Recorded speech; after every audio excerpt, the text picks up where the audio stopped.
El hueco en el muro, por la red de la diversidad. El pasado 1 de septiembre se había dictado sentencia condenatoria contra exprovinciales jesuitas, ¿no? Para hablar de este tema y de todo el proceso que ha significado para las víctimas que han sostenido todo este camino, es que nos encontramos con Wilder Flores, quien es presidente de la Comunidad Boliviana de Sobrevivientes. Wilder, bienvenido y muchísimas gracias por acceder este tiempo para conversar con nosotros y nosotras. Buenos días, querida Gaby. Un saludo a todos quienes dirigen esta importante red.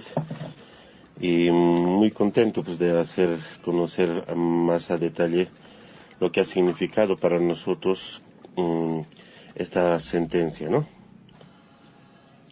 Wilder, por favor, compartí con nosotros, con nosotras y nosotres, cómo es que se articula esta instancia de la cual tú eres representante. ¿Cómo es que se ha sostenido el tiempo? ¿Cuánto tiempo ha significado para llegar a esta sentencia? Que si bien muchas han dicho que es muy poco, para ustedes es tan significativo. Sí, a ver, el caso estalló públicamente a nivel mundial el 2023, justamente 30 de abril. ¿No? A partir de ahí, mira, hasta antes de eso, las víctimas pensábamos que éramos los únicos que habíamos pasado por ello, pero a partir de ahí nos hemos dado cuenta de que éramos muchos, ¿no? En noviembre del 2023 nosotros decidimos organizarnos, tener la organización, porque nos dimos cuenta de que no solamente fuimos víctimas de los curas en cuestión, sino hemos sido víctimas de una estructura institucional que ha permitido un abuso sistemático, ¿no? Esto nos ayuda a entender esta situación tras habernos encontrado víctimas de diferentes generaciones, ¿no? Desde el 79, del 82, 83, 84, hasta el 90, del 93 hasta el 2000, ¿no? Y el mismo perpetrador, durante tantas décadas, haber abusado con total impunidad, ¿no? Y tras ver esto nosotros dijimos, no es una cuestión personal como pretenden mostrar la Compañía de Jesús, es algo mucho más grave, ¿no? Y enfrentarnos individualmente a esta organización que tiene más de 500 años de existencia y tiene miles de millones en sus arcas, dijimos, y además tiene una presencia mundial, decidimos nosotros afrontar esto como organización, ¿no? Decidimos organizarnos.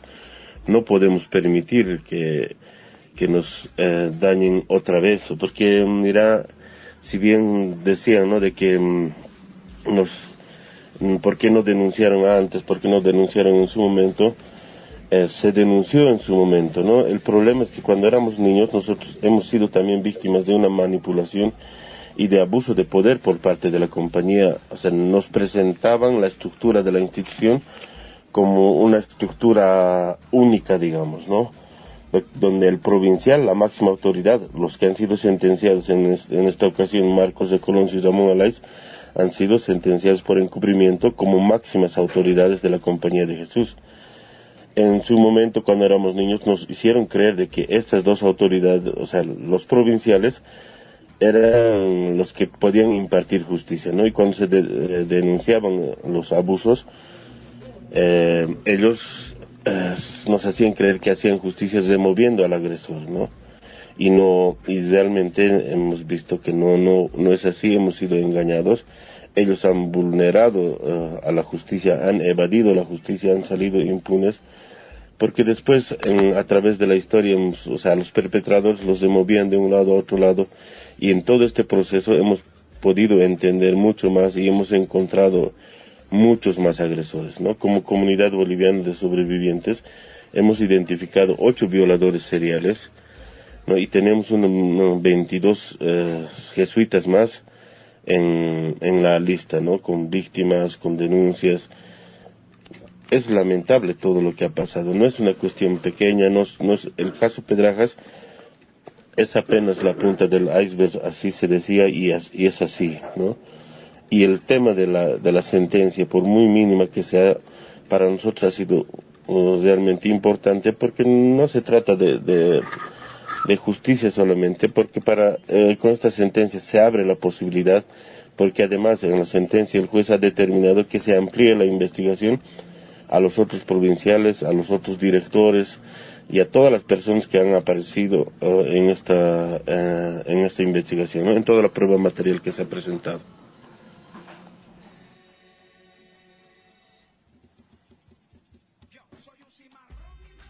Cuando hablamos del proceso Wilder, se han hablado también y ustedes han mencionado muchos obstáculos que se han puesto desde la instancia que está siendo acusada, como también desde la instancia judicial. Si nos puedes hablar un poco acerca de esos pues obstáculos que les han puesto y cómo ha sido la manera de poder subsanar los mismos. Desde la investigación es importante entender. Ya la Fiscalía, ha habido una comisión de fiscales, se abrió de oficio, y se han sumado todas las otras denuncias que han empezado a salir, se han juntado, ¿no? Por un lado, ha sido difícil entender para la Fiscalía también, porque es un tema muy complejo, ¿no? Hablar de provinciales, de oxis, terminologías que solo en el entorno jesuita se entiende, ¿no? Ha sido complicado tratar de entender toda esta hermenéutica. Por un lado eso, ¿no?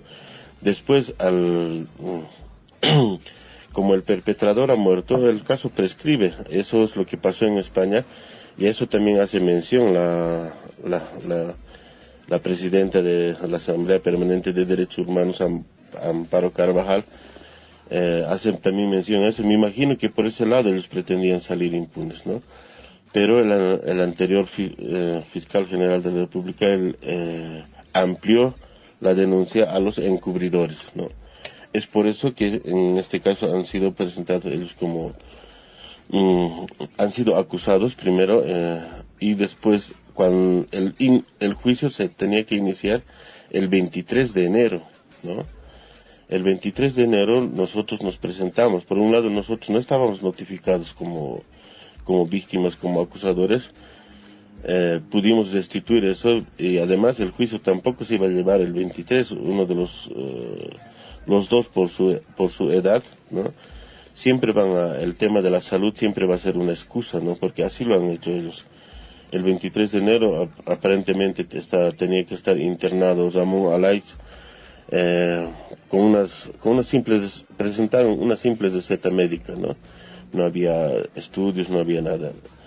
El juez ordenó de que se presenten exámenes médicos forenses y que a nosotros nos incluyan en el proceso. Entonces eso demoró bastante tiempo, ¿no? Y a partir de ahí, en cada inicio de juicio, se turnaban para enfermarse, ¿no? Arguyendo a su salud. Y mira, por ejemplo, la primera vez que arguyeron el tema de su salud, a los 2 días después ellos recibiendo homenajes, en el caso de Marcos de Colón en Cipca, asistiendo a presentaciones de libros. Hemos presentado las fotos como evidencia también, ¿no? Y este último que en agosto se suspendió también el tema, el juicio por la salud de Marcos de Colón. 2 días después, Marcos de Colón caminando tranquilamente en la calle, supuestamente tenía que ser operado, ¿no? Y ahí el juez fue muy decisivo y dijo, si la audiencia, si el juicio lo vamos a llevar en el hospital, lo vamos a instalar, ¿no? Porque esto no puede seguir de esta manera. De esa manera es que también nosotros accedimos a que ellos puedan participar de forma virtual, ¿no? No presencial.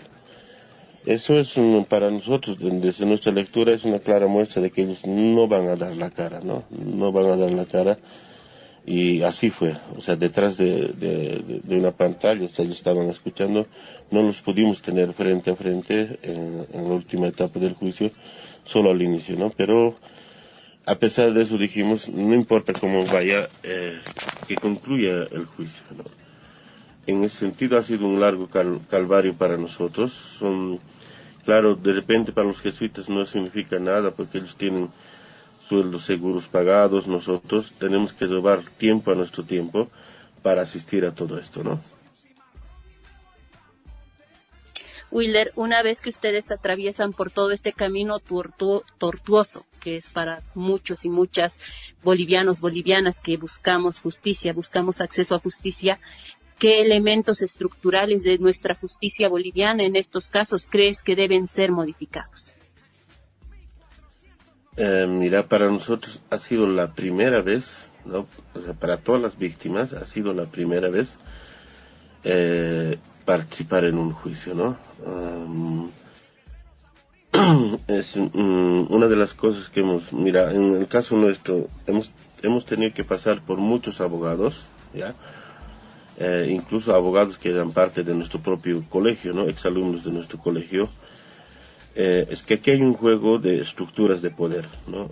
En este caso, la Compañía de Jesús tiene una estructura de poder. En el juicio mismo presentaron sus testigos, todos eran dependientes o jubilados, pero dependientes de la Compañía de Jesús, sus trabajadores, ¿no? Y también hemos podido constatar de que muchos de nuestros compañeros, muchas víctimas incluso,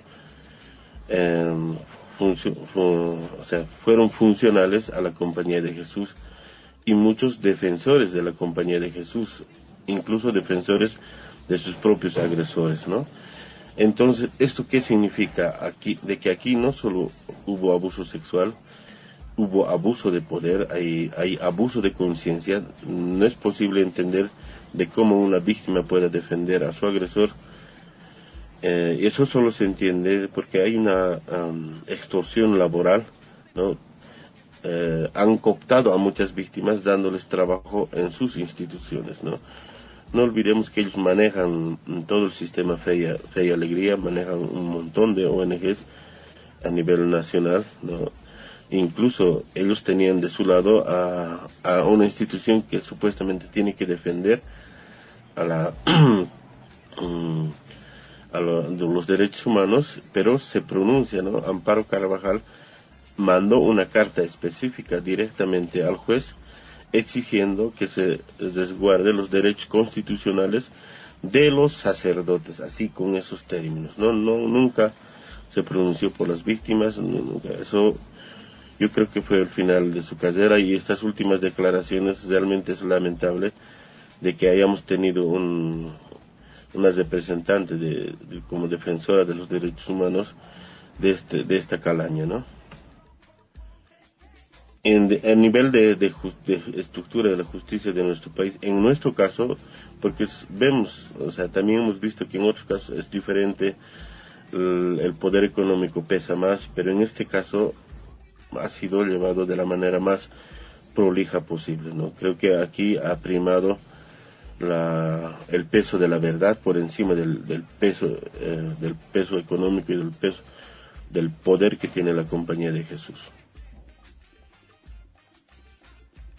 Ahora, mirando un poco también estos aprendizajes más colectivos, más comunitarios de cuidado, ustedes en este proceso se han sentido acompañados por la comunidad.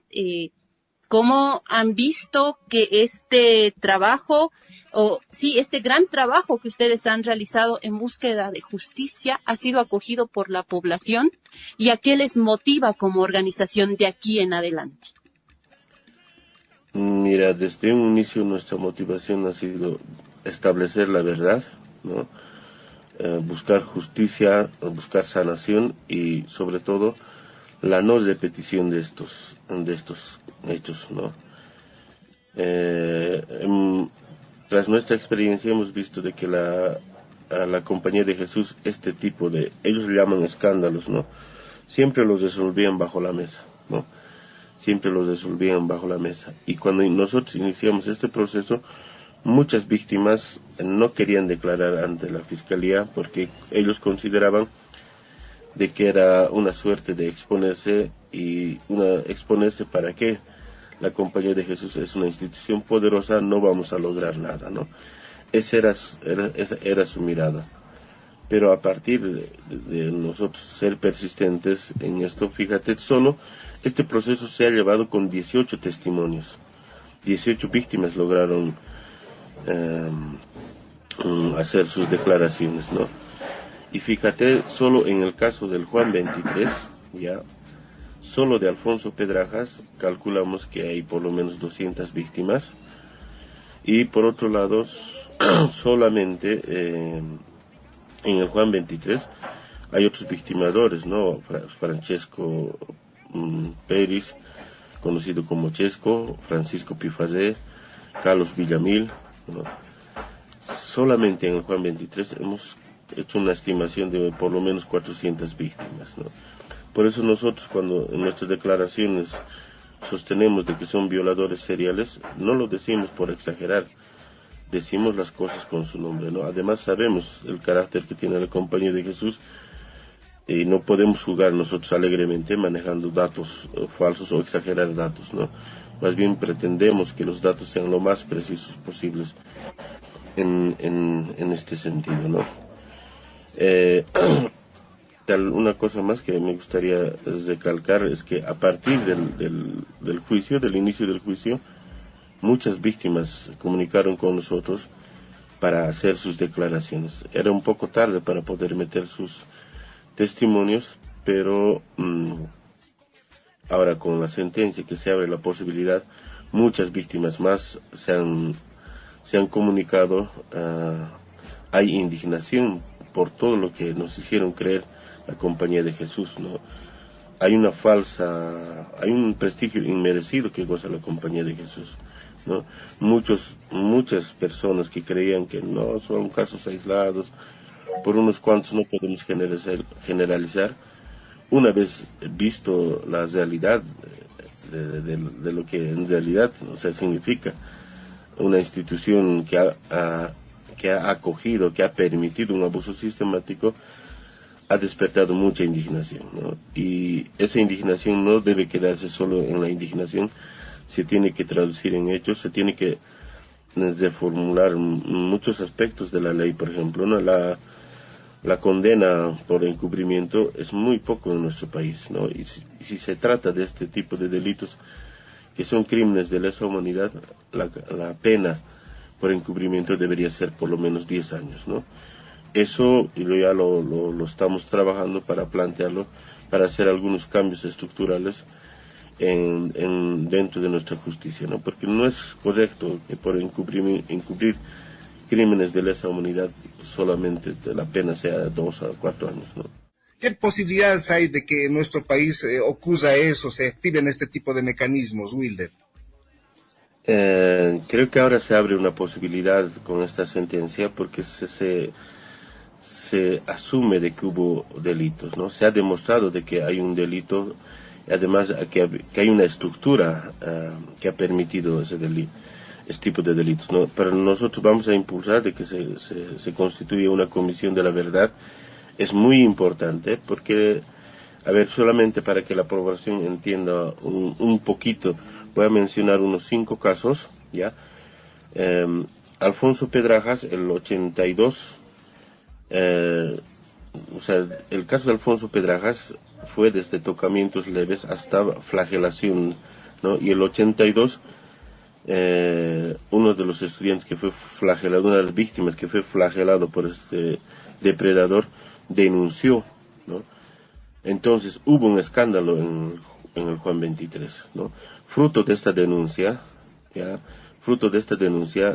a Alfonso Pedrajas, finales del 82, lo sacan del Juan 23 y lo llevan como castigo a las minas, ¿no?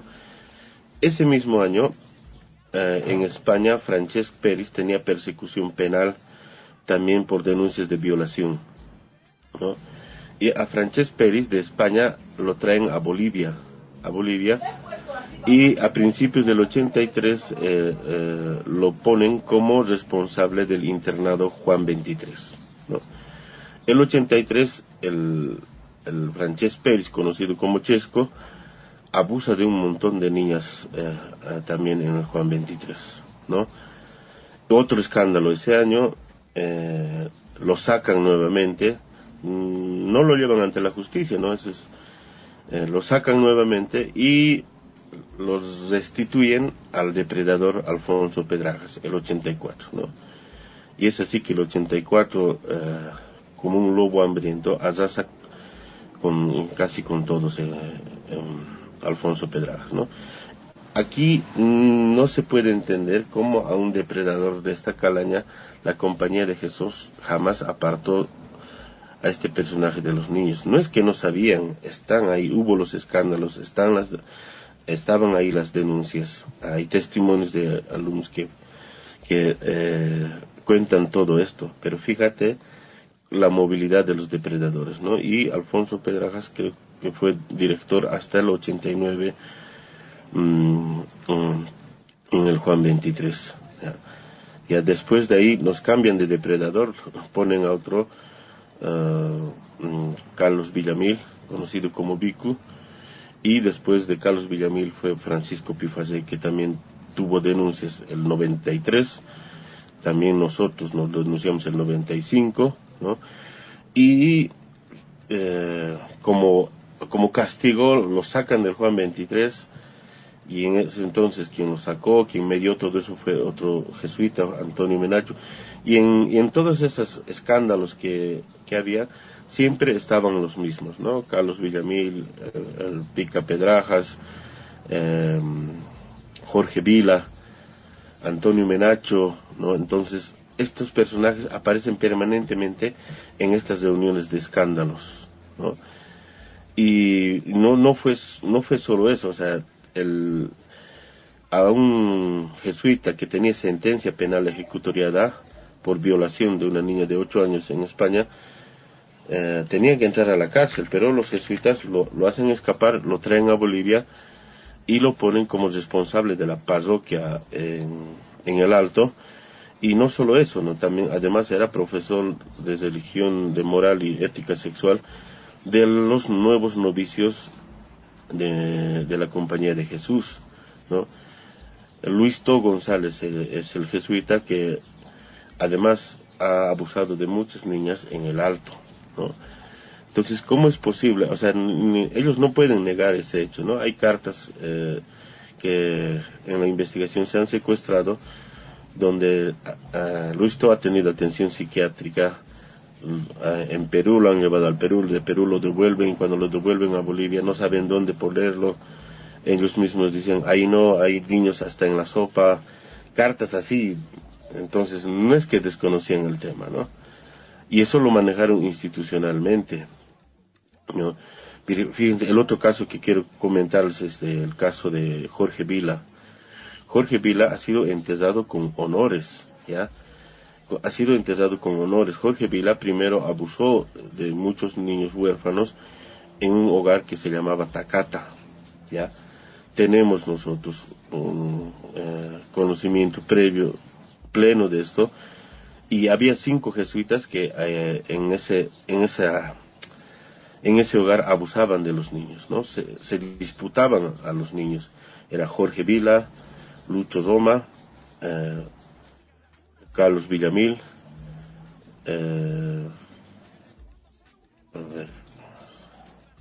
Francés Roma, primo de Lucho Roma, ¿no? Y cuando cierran este hogar, por lo escandaloso que fue todo lo que pasó ahí, cuando cierran esto, a poco tiempo después Jorge Vila funda el DNI, Defensa del Niño Internacional, ¿no? Uno de los depredadores funda esta institución no para alejarse, no para proteger a los niños, sino para tener acceso directo a niños, ¿no? Y durante su estancia en el DNI abusa también de un montón de niños, ¿no? Tenemos contacto con varias víctimas que están dispuestos a declarar. Y en el caso del DNI sí hubo una auditoría económica y auditoría forense.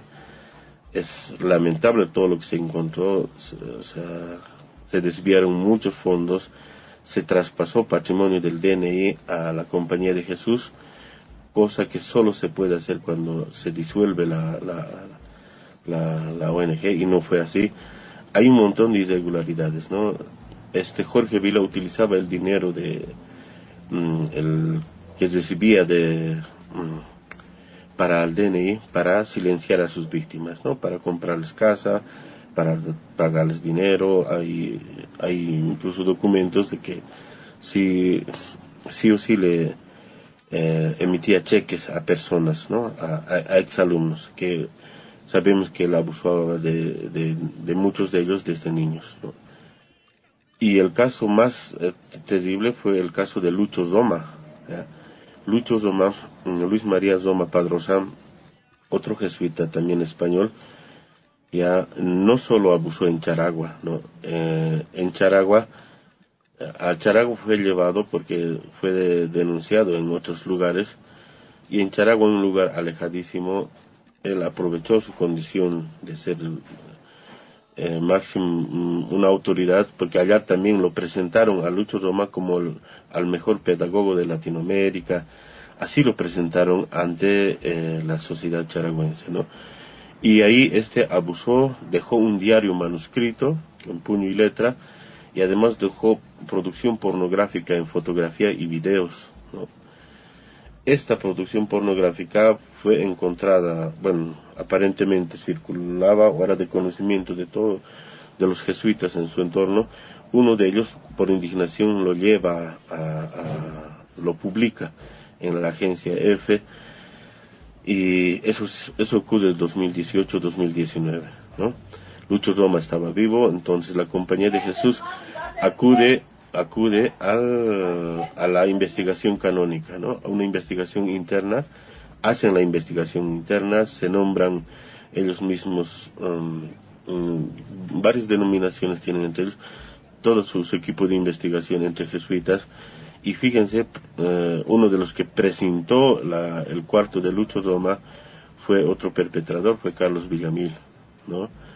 Presentaron su cuarto, hicieron todo ese show. La investigación cesaron la investigación porque no había víctimas, supuestamente, ¿no? Y en la investigación está clara, la investigación que la Compañía de Jesús se sintió obligada a presentar después de este escándalo, porque el otro se sabía, se salió en muchas noticias, pero siempre la Compañía de Jesús jugó al silencio mediático, ¿no? A que se apague este tema, de que no se vuelva a hablar, entonces, y que se quede en el olvido, ¿no? Pretendieron hacer eso con este caso, pero después, cuando presentaron la Fiscalía, la Fiscalía tampoco encontró en Santa Cruz. Eso nos pareció rarísimo. Son 72 nombres de niñas con descripciones, muchos con nombres y apellidos, que no hayan encontrado a nadie en Charagua. Para nosotros nos pareció muy sospechoso, ¿no? Pudimos, sin investigar mucho, pudimos contactar, y el caso ya está en la fase preparatoria para presentar también la denuncia, ¿no? Entonces no estamos hablando de delitos de orden menor, ¿no? Aquí hay una institución que no solo, fíjense, yo solo me animo a hablar de la Compañía de Jesús en este caso, porque es el caso que hemos profundizado. Sí hemos tenido denuncias de otras órdenes, ¿no? Pero lo que es importante entender en la estructura de nuestra justicia, si tú conoces el tema y denuncias, o eres testigo y denuncias, y si la víctima no se presenta, es como si no hubiese el delito. Así está estructurada nuestra justicia, ¿no? Si la víctima no está ahí para sostener la denuncia, de nada sirve, ¿no? De nada sirve. Es por eso que mucha gente nos hablaron de otras órdenes, ¿no? ¿Por qué no van también tras ellos? Son peores que los jesuitas, nos dicen, y si conocen, denuncien, ¿no? Nosotros les vamos a apoyar, pero nosotros no podemos denunciar alegremente porque nos dijeron, ¿no? Nosotros estamos sosteniendo las denuncias con víctimas que pueden sostener, con documentación que tenemos, ¿no? Y fíjense, en nuestra justicia no podemos sostener una denuncia solamente con documentos. Si no hay la víctima, no hay, es como si no hubiese delito, ¿no?